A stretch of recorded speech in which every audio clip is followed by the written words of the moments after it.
Well, hello and welcome. My name is Gregory. Thank you for stopping by for a second here to listen to me go on about silliness around D&D. This is DnDaily number 23. And today I have a couple thoughts on my mind about different game styles. So I'm listening, I'm kind of digging back in a little bit here to Dice Camera Action.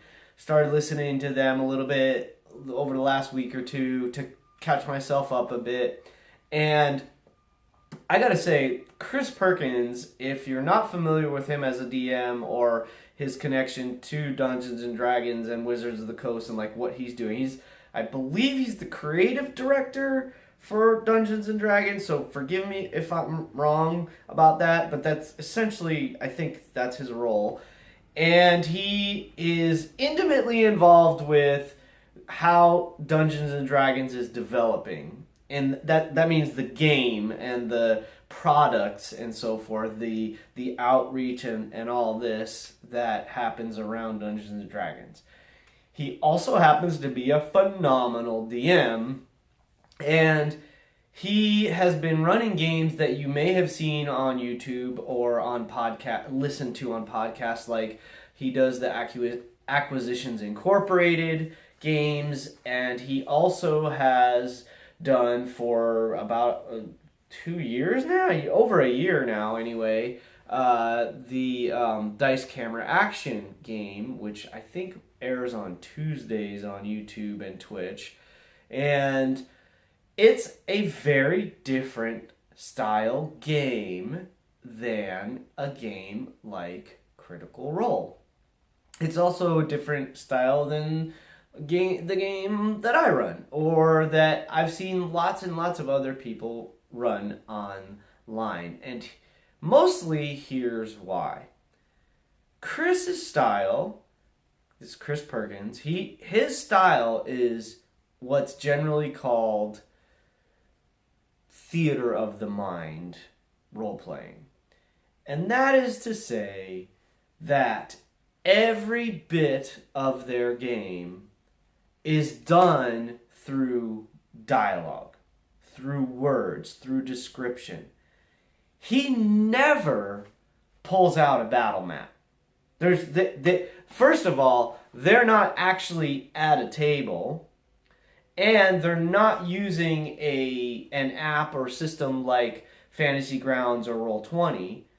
They're just a bunch of people. I believe they use Skype, but I don't even know about that. So they use a system like Skype or Discord or one of the other voice chat programs or softwares or apps out there that you can use. And they get together each week. Now, it's very well, it's very well produced. So they have like fantastic overlay, and they have information for the characters and the NPCs and all that kind of thing on the screen for you to see as you're watching it. But they don't use any kind of figures, miniatures, tokens, anything like this when they do get into combat. They do combat pretty rarely. That game is mostly role-playing. It is hugely role-playing, in fact. They have session after session where nobody makes an attack roll. And that's a fantastic style of play. They're still creating a funny, fun, sometimes terrifying story together. Chris has taken them through all kinds of different encounters, and because he has sort of premier access to some of the game modules, he runs them through little bits of that as they come out. So they started out doing like the Curse of Strahd theme, and then they moved into the Storm King's Thunder theme, and he doesn't stick to the book by any stretch. He is a very spontaneous, very, very much in the role play of the game and let the characters lead the story and so forth.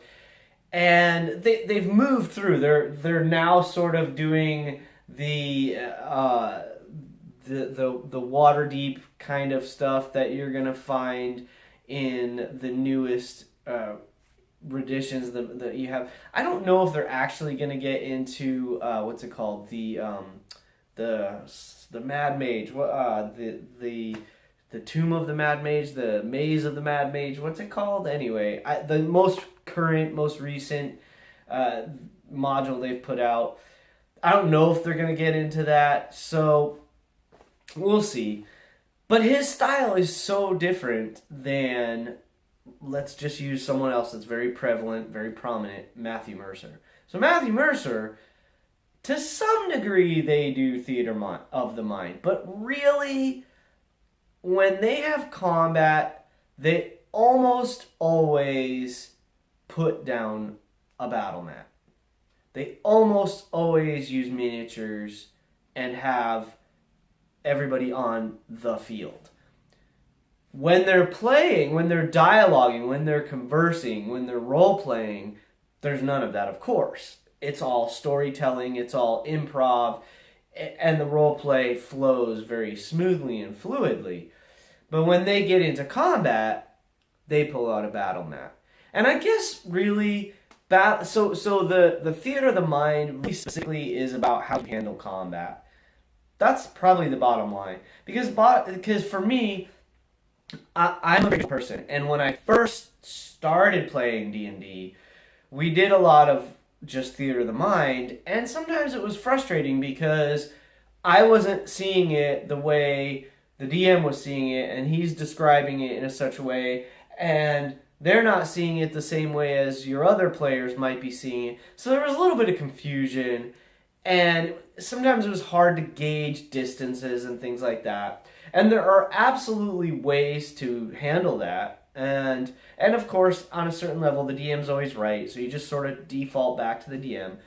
However, it's easy for discussions and disagreements to come up in this kind of situation. So for me, on a certain level, using a battle map, whether it's a digital map with tokens and that kind of thing, or whether it's miniatures on a grid on a table, or whatever you use or do, for me, I prefer that. It just makes it easier for me, being a sort of visual, kind of spatially oriented person. That's what I like to see. I like to do that. Does that mean I wouldn't play a Theater of the Mind game? No, actually, some of the most fun games I've been in were Theater of the Mind games. That has a lot to do with the DM and how they're able to describe and portray and manage the information. And for me, as a DM, also as a player, I just feel more comfortable using miniatures. I think they're beautiful. They're kind of works of art. I love using them. Even tokens, to a degree, in like Roll20 or Fantasy Grounds or whatever, to a degree, the tokens are beautiful and fun and visual. It gives you a visual cue or clue. And it just helps to have, to me, that diagram of what's going on in the scene. But some DMs are fantastic about explaining and describing it, like Chris Perkins. So, that's where because I was listening to it this morning a little bit, that's kind of what fresh in my mind. So I thought I'd talk a little bit about how I see the difference between Theater of the Mind versus token-based or miniature-based, battle map-based role-playing, combat. So what do you prefer? What do you like combat-wise? Do you think tokens are more interesting? Do you think, do you rather play digitally? Do you like to play on a table with miniatures? Or are you cool just like talking it out and sticking strictly to Theater of the Mind, totally in your imagination, and just using the pen and paper and dice, and that's it? They all are valid. They're all fun for different ways and for different reasons. So, there's no right or wrong question. Well, but what do you prefer? I'd love to know. And in the meantime, editing. Wow, I have so much editing to do, and it takes a long time. These are fairly easy. Obviously, you probably can see I don't edit these. I just record them and post them for you. The gameplay sessions are somewhat more involved. I'm trying to condense them a little bit because they might be hours long, and I'm either trying to break them into logical sections or cutting out some of the dead space, some of the meaningless conversation that doesn't apply to the actual game session and that kind of stuff. Unless it's funny, then I leave that stuff in. But if it's meaningless, I just try to eliminate that so y'all don't have to be bothered by it. And so there's lots of editing. Anyway, I look forward to seeing you guys at the table someday. I appreciate you stopping in for a minute to listen to me rant and rave about silliness, like the difference between theater of the mind and miniature-based combat. Again, what do you prefer? Let me know your thoughts. I'll see you at the table someday. And keep rolling 20s.